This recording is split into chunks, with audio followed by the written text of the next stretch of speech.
আসসালামু আলাইকুম। সবাইকে জানাই পবিত্র জুম্মা মুবারক।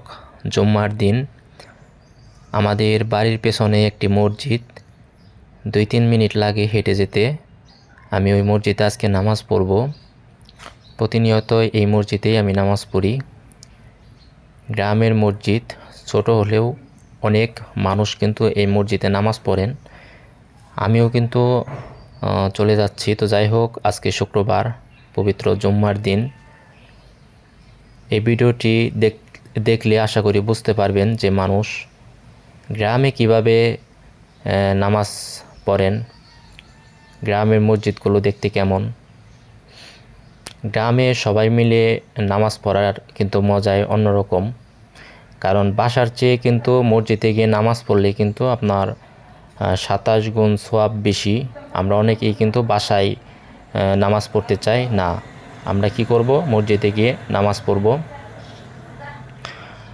দেখুন, আমি হাঁটতে হাঁটতে চলে আসলাম মসজিদের পেছনের সাইডে।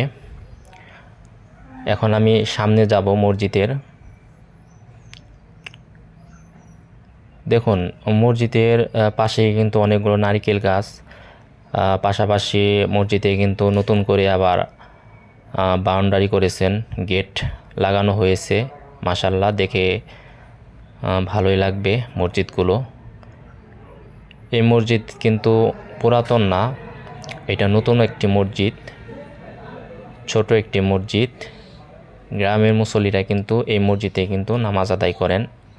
5 ওয়াক্ত নামাজ কিন্তু এই মসজিদেই আদায় করা হয়। তো যাই হোক, আমি জুতা রেখে ভেতরে প্রবেশ করলাম। দেখুন,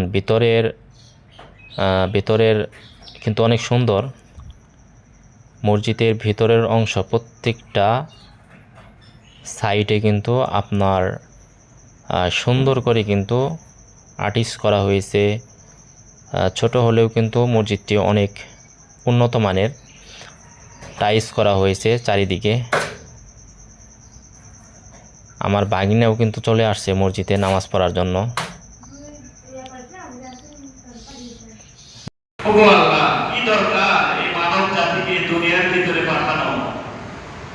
আপনি তো আমাদের যে সমস্ত হুকুম দিয়েছেন, আমরা সেই সমস্ত হুকুম আপনার মত অনুযায়ী পালন করতেছি।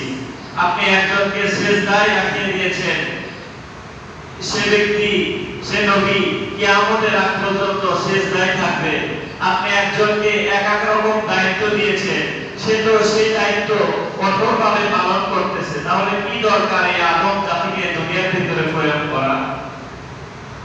আল্লাহ রাব্বুল আলামিন বলতেছেন, তোমরা শুনে রাখো, জেনে রাখো, আমি আল্লাহ যা বুঝি তোমরা তা বুঝো না।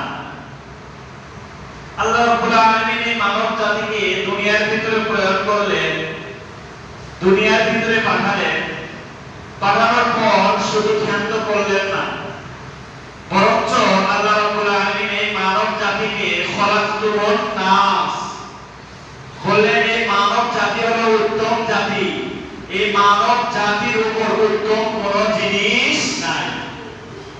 আল্লাহ রাব্বুল আলামিন মানব জাতিকে দুনিয়ার ভিতরে পাঠাইলেন, আবার উত্তম জাতি হিসেবেও ঘোষণা করলেন। আল্লাহ রাব্বুল আলামিন আমাদেরকে দুনিয়ার ভিতরে পাঠানোর পর আল্লাহ রাব্বুল আলামিন বলতে, দুনিয়ার ভিতরে এই কানটা দান করছি, কিন্তু কানের শক্তি দান করি নাই, শ্রবণ শক্তি দান করি নাই।